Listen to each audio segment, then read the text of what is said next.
Let's duck down to Canberra now and catch up with One Nation leader and founder Pauline Hanson. Thanks for joining us, Pauline. A big focus from the leftist parties today, the Teals, the Greens, the Labor Party, all talking about making Canberra and Parliament a kinder, gentler place. Do you buy it? Not at all, Chris. I think it's, hype from these precious women going on about their wokeness and everything that's happening here. Look, it's a robust place by all means. And to say that they want to put in legislation about, penalising parliamentarians who are bully and harass and all the rest of it, we are dealt with on the floor of Parliament. If it's unparliamentary, we are made to apologise, withdraw our comments. Then if there is sexual harassment in this place, then go to the proper authorities, go to the police, make your complaint there. Why are we putting in place another bureaucracy of nearly $4 million to set up for this? I don't see much of this at all. Whether it happens in other offices, I don't know. Not only that, Chris, who are they going to put in place? It's another, people pushing their own agenda. I know that this place is so political that if I make a complaint about different things, it's disregarded because it's just the two major political parties in here that actually gets any heard. Crossbenchers don't. So it's a robust place. And I'll say to the Teals, if the kitchen's too hot, darlings, get out of it. All right? This is a robust place for debating issues. I've got to say, Pauline, even your greatest critics would have to agree that no woman in Parliament has drawn more fire from all quarters over decades than you have, yet you seem to be doing OK. But have a listen to one of the Teals, Kylie Tink. I'm told I need to toughen up. I'm pretty tough. I have worked on building sites, I have been to mining sites, I have been the only woman on boards, I have worked across the Asia Pacific. I am tough. And I'm telling you, this sort of behaviour is unprofessional and it does not do justice to the nation that we are, nor set the standard. There you go, Pauline. Does she need to toughen up? She needs to grow up, actually.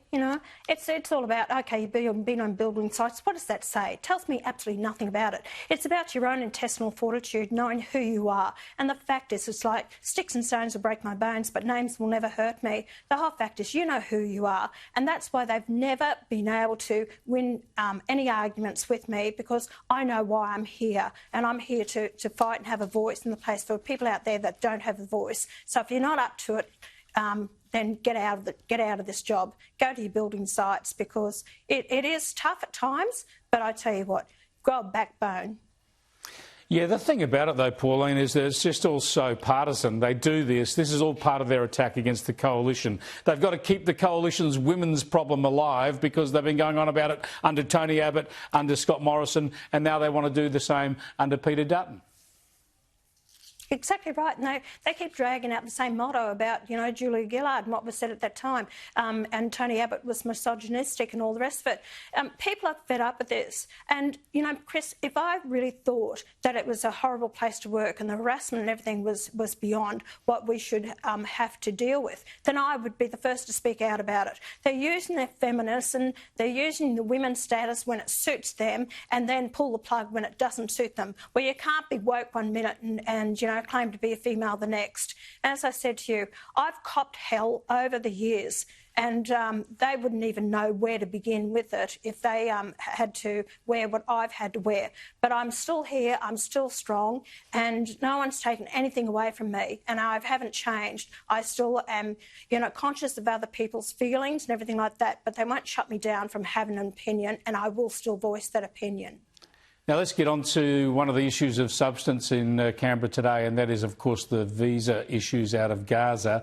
We did get one snippet of information from the Prime Minister telling us that none of the visas that were cancelled were onshore. These visas were cancelled before people got to Australia. But what does this tell us? That in at least 43 cases, our so-called security check process approved visas that later had to be cancelled, and we still don't know exactly what's going on here when it comes to improving those security checks for any future applicants. You won't get to know either, because they won't admit to the fact that the proper security checks were not done on these people before coming out here. So those people, and there are some, look, Chris, they're getting visitor visas into the country, OK? It should be temporary protection visas. That's what they should be.